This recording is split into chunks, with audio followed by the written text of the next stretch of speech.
Shalom saudaraku yang dikasihi oleh Tuhan, berjumpa kembali dengan saya di channel ini. Terima kasih telah mendukung perkembangan channel ini dengan cara subscribe, memberikan like sehingga video di channel ini direkomendasikan oleh YouTube untuk menjangkau banyak orang. Teman-teman boleh memberikan komentar yang sesuai dengan video yang saya upload, dan saya terus meminta kepada teman-teman untuk mendukung saya dengan cara men-share video dari channel ini di berbagai media teman-teman, sehingga ada banyak orang yang mendapatkan informasi dan kebenaran yang disampaikan melalui channel ini. Tuhan memberkati kita.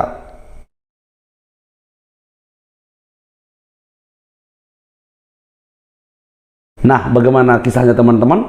Mari kita lihat dan jangan skip supaya kamu dapat informasi yang lengkap. Ini dia teman-teman beritanya.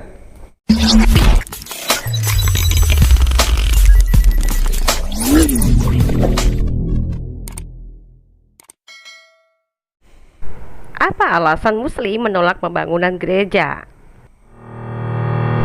Mungkin salah satu faktornya adalah karena mereka sering mendengar ceramah yang modelnya seperti ini. Rasulullah bersabda, janganlah berteman kecuali dengan orang mukmin, dan jangan makan makananmu kecuali at-taqi, orang yang bertakwa. Jadi kalau ngejak konco yang mau diajak makan itu yang bertakwa, yang sholat. Kalau ngejak orang makan itu orang yang apa?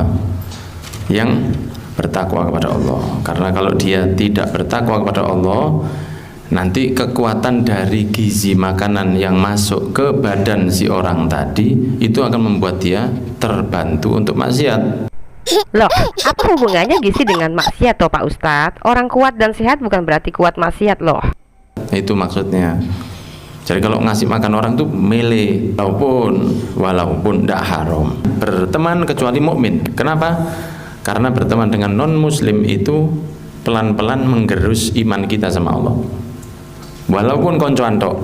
Kalau bisnis tidak apa-apa, asal setelah bisnis selesai, mari, tidak pakai keluar tanpa tujuan, ayo melaku-melaku. Nah, itu bahaya. Oh, kalau modelnya begitu, kata nenek moyang saya itu namanya licik seperti ular Pak Ustadz. Sak penak udele dewi. Mending jadi pengusaha sendiri tat daripada belagu begitu. Untung bukan saya yang diajak bisnis. Kalau baru mau jadi partner aja udah belagu sok suci. Ngapain dijadikan partner? Mending suruh tinggal di masjid aja, tunggu duitnya turun dari langit aja tat. Kalau memang ajaran sampean jijik sama kafir, jangan tanggung bikin fatwanya Pak Ustadz. Sekalian saja najis dapat duit dari kafir, najis kerja di perusahaan kafir, najis pakai produk kafir. Kemudian attitude-nya baik, cuma dia non muslim gitu aja. Terus besoknya jenengan keluar dengan temen muslim buang sampah sembarangan. Kalau ada orang ngamen dibuka tok, assalamualaikum, terus itu tuh. Nah, kita lupa bahwa dia ada jelek yang sangat besar. Dia tidak, karena yang kita nilai dari apinya dia itu apa? Buang sampah. Kita lupa bahwa dia ada jelek yang sangat besar. Dia tidak mau dengan Tuhan kita. Itu jelek itu, walaupun dia ganteng atau bersih ini kayak apa. Maaf ya Pak Ustadz, orang paling suci. Kenapa kami non muslim tidak mau menyembah apa yang kamu sembah? Karena kami sudah mengenal apa yang kami sembah. Sedang Islam tidak kenal sesembahnya sendiri. Dan dalam kitab kami melarang untuk menyembah Allah negeri sekeliling Israel. Dalam Ulangan 6 ayat 14, janganlah kamu mengikuti Allah lain dari antara Allah bangsa-bangsa sekelilingmu. Itu firman Tuhan yang disampaikan langsung kepada Musa, orang dari Bani Israel lotat, dan bukan kata orang kafir. Apalagi kalau firman itu sudah pakai pelantara, mungkin bisa ragu.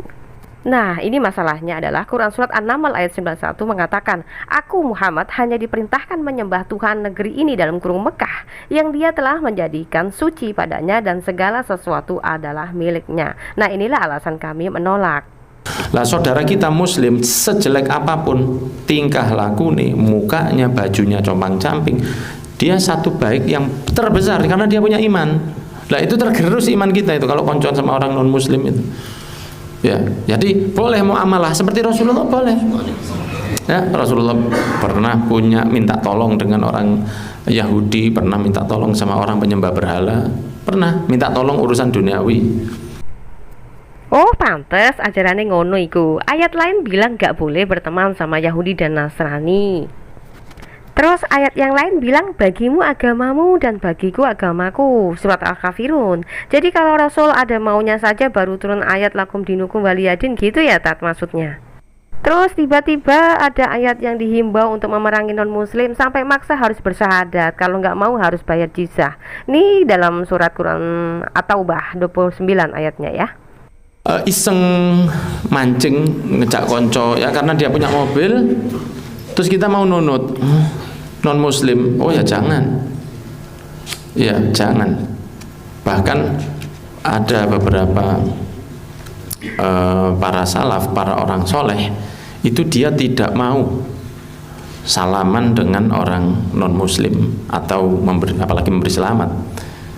Kakek saya itu namanya Muhammad, saya Muhammad bin Anis bin Hasan bin Husin bin Muhammad, ini yang terakhir di Yaman. Husin sudah Indonesia, Muhammad ini bin Umar, rumahnya masih ada di Damun di Tarim. Itu beliau diantara syukurnya sama Allah apa, ketika dia sudah hampir meninggal dia mengatakan, alhamdulillah aku sampai mati gak tahu salaman be wong kafir. Itu syukurnya dia sama Allah. Nah, padahal lagi ya, apalagi bis kafir wedok mana? Wes kafir wedok mana ya? Oh maaf ya Tat ya, itu kan keyakinan Islam bahwa mayoritas di neraka kan muslimah, Sahih Bukhari 3002 dan lain-lain. Tapi di dalam Kristus laki-laki, perempuan, tua, muda, anak-anak semua sama di mata Tuhan Tat. Jadi bualan segede gunung pun non muslim tidak akan percaya, walaupun kalian teriak-teriak 100 kali dalam sehari pun ya dengan memakai alat buatan kafir. Kami hanya tersenyum dan berkata dalam hati, aduh Tuhan, ampunilah mereka karena mereka najis dengan non-Islam, tapi mereka gemar sekali memakai produk buatan kafir untuk ceramah anti kafir. Tidak boleh. Kenapa? Karena mengurangi iman kita. Makanya Rasulullah mengatakan, la tusahib, ojo jangan berteman dengan orang kafir. Faham maksud saya berteman gitu? Anda punya bos orang non-muslim, biasa. Ya no, semoga jadi bos ya. Oh, berharap jadi bos. Tuhan juga tahu kalau manusia model ente ini jadi bos, ntar bikin papa nama bilangnya begini. Pengumuman, maaf tidak menerima karyawan non-muslim. Puji Tuhan, makanya kenapa khilafah belum Tuhan izinkan berdiri, kecuali Tuhan sudah memulai perkaranya untuk mengakhiri dunia fana ini dengan lenyapnya segala yang ada di dunia ini. 2 Petrus 3 ayat 13. Tetapi sesuai dengan janjinya kita menantikan langit yang baru dan bumi yang baru di mana terdapat kebenaran. Sebab sesungguhnya aku menciptakan langit yang baru dan bumi yang baru, hal-hal yang dahulu tidak akan diingat lagi dan tidak akan timbul lagi dalam hati. Maka kamu apabila Gembala Agung datang, kamu akan menerima mahkota kemuliaan yang tidak dapat layu. Demikian jugalah kamu, hai orang-orang muda, tunduklah kepada orang-orang yang tua, dan kamu semua rendahkanlah dirimu seorang terhadap yang lain. Sebab Allah menentang orang yang congkak, tetapi mengasihani orang yang rendah hati. Apa sih yang kita sombongkan? Jadi Pak Ustadz, walaupun non-muslim sudah dicap najis sama kalian, tapi Tuhan memandang kami. Walaupun Yahudi, Kristen, Hindu, Buddha, Konghucu najis di mata iman kalian, tapi kami punya Tuhan yang juga punya surga sendiri loh Tat. Dalam Wahyu 20 ayat 12, dan aku melihat orang-orang mati besar dan kecil berdiri di depan tahta itu, lalu dibuka semua kitab, dan dibuka juga sebuah kitab lain, yaitu kitab kehidupan, dan orang-orang mati dihakimi menurut perbuatan mereka berdasarkan apa yang ada tertulis di dalam kitab-kitab itu. Jadi, sesuai kitab Anda sendiri bahwa keselamatannya itu hasil dari usaha, amalan, dan perbuatan sendiri, maka itu akan diperlihatkan di hadapan semua manusia berkumpul tanpa memandang bulu. Dengarkan perkataan Yesus ini, Matius 5 ayat 20. Maka aku berkata kepadamu, jika hidup keagamaanmu tidak lebih benar daripada hidup keagamaan ahli-ahli Taurat dan orang-orang Farisi, sesungguhnya kamu tidak akan masuk ke dalam kerajaan surga. Jadi, ketika kau membenci keagamaan para ahli Taurat dan Farisi, tetapi dalam kekudusan akhlak tidak melebihi orang-orang yang kalian hakimi sebagai kafir, maka kalian sendiri tidak akan bisa masuk ke dalam kerajaan surga.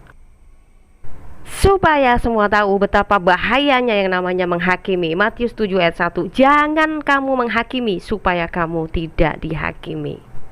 Karena dengan penghakiman yang kamu pakai untuk menghakimi, kamu akan dihakimi, dan ukuran yang kamu pakai untuk mengukur akan diukurkan kepadamu. Orang yang sombong dan tinggi hati biasanya akan terus merasa diri paling suci, paling benar, dan merasa yang punya surga sendiri, sehingga dalam ceramah mereka lebih lantang menyebut orang kafir itu akan jadi keraknya neraka. Boleh-boleh saja punya wahyu yang benci sekali terhadap non-muslim dan mau dicemplungin neraka semua, tapi setidaknya kasih tahu dong gimana caranya muslimah masuk surga. Atau jangan cuma menyediakan para bidadari doang, kasihan dong perempuan Islam malah dijadikan mayoritas dalam neraka. Kemudian jenengan terpaksa ada sesuatu yang terpaksa dengan orang kafir, itu biasa. Jangan bangga dengan orang kafir itu, jangan bangga. Masih model apa? Tidak ada lebih hebatnya dari orang muslim. Nanti di akhirat baru kita tahu. Konco sing biyen kita lihat, sikap boys di akhirat dia. Teman yang kita dulu anggap hebat, non muslim, ternyata di akhirat tidak ada apa-apa deh. Itu kata siapa, Tat? Maaf ya, Tat, kami orang Kristen pengikut Kristus, karena Kristus sudah mengalahkan maut, mati, dan bangkit sampai sekarang loh, Tat. Jadi kami lebih percaya orang yang sudah bangkit dan bisa hidup sampai selama-lamanya, Tat. Dan dia juga mengatakan hal ini, janganlah gelisah hatimu, percayalah kepada Elohim, percayalah juga kepadaku. Dan apabila aku telah pergi ke situ dan telah menyediakan tempat bagimu, aku akan datang kembali dan membawa kamu ke tempatku, supaya di tempat di mana aku berada, kamu pun berada. Nah, sekarang pertanyaannya, siapa yang mengabarkan nasib Muhammad setelah kematiannya? Kedua, bagaimana nasibnya? Dan ketiga, apa yang dia jaminkan atas umatnya? Hadis riwayat Sahih Bukhari 2788. Allah heran, orang kafir kok bisa masuk surga sih? Nah, makanya buat saudaraku semuanya sesama manusia dimanapun berada, stop tinggi hati ya. Jika dalam ajaran Anda ada kepastian dan keselamatan, maka beritakanlah kabar baiknya dan bukan hanya sekedar menakut-nakuti tentang akhirat. Sesuai firman Tuhan, setelah Adam dan Hawa memakan buah pengetahuan, tentu pasti akan mati. Maka sebabnya kematian adalah kepastian dan keselamatan pun harus pasti. Tidak ada jalan, keselamatan, kebenaran, dan hidup tanpa mempercayai Dia yang datang dari surga. Tidak ada jalan, keselamatan, kebenaran, dan hidup kalau tidak melalui karyanya. Nah, inilah salah satunya alasan kenapa gereja sulit berdiri, oleh sebab yang ceramahnya masih diberi panggung untuk mempengaruhi umat atas nama Islam. Namun anehnya ketika ada ustadz yang ceramahnya lebih toleransi, malah dituduh menjadi musuh Islam. Contoh seperti akun Cebong Bacin PKI ini ya. Hahaha, Suparman itu ulama jahat, dia bukan ulama yang benar, dialah ulama sesat. Kalau benar-benar ulama sejati, pasti dibenci orang kafir, bukan malah dipuji-puji dan didukung orang kafir, katanya seperti itu. Bisa dibayangin gak sih ketika ada orang muslim atau seorang ustadz yang baik, berceramahnya baik, lalu kemudian non-muslim itu lebih suka ceramahnya dengan orang ustadz ini, lalu dianggap itu sebagai kafir atau musuhnya orang Islam itu sendiri. Aduh, jadi apa dong, ya kan? Yang jadi jelek adalah Islam sendiri nanti. Ini PR buat pemerintah ya, supaya tegas mencari ulama-ulama atau ustadz-ustadz yang baik seperti Pak Suparman ini ya, agar Indonesia itu agar lebih maju. Entah itu semuanya kebaikannya dasar di kitabnya atau tidak, setidaknya akan sama-sama membangun negara kita, bersaing secara sehat. Ketika orang beragama, biarlah masing-masing berkeyakinan, tetapi kita tetap maju di dalam membangun bangsa Indonesia yang tercinta ini. Nah, kalau sudah ada ulama-ulama yang baik, nah ketika kami berdialog akan menemukan jalan yang baik, bukan seperti kadrun-kadrun yang maunya debat doang tetapi ngeyelan. Nah, pesan buat pemerintahan agar bisa tegas, jangan lagi memberikan panggung bagi kaum-kaum kadal gurun ini yang tiap hari hanya promosi untuk membenci non-muslim. Oke, salam waras negeriku, semoga Indonesia sudah merdeka semua ya. Tuhan Yesus memberkati. Oke teman-teman yang dikasih oleh Tuhan, kita sudah menyimak dengan lengkap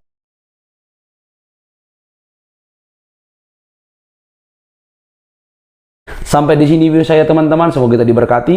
Jangan lupa untuk mendukung dengan cara subscribe, like, komen, dan share. Sampai ketemu di video saya selanjutnya. Bye-bye.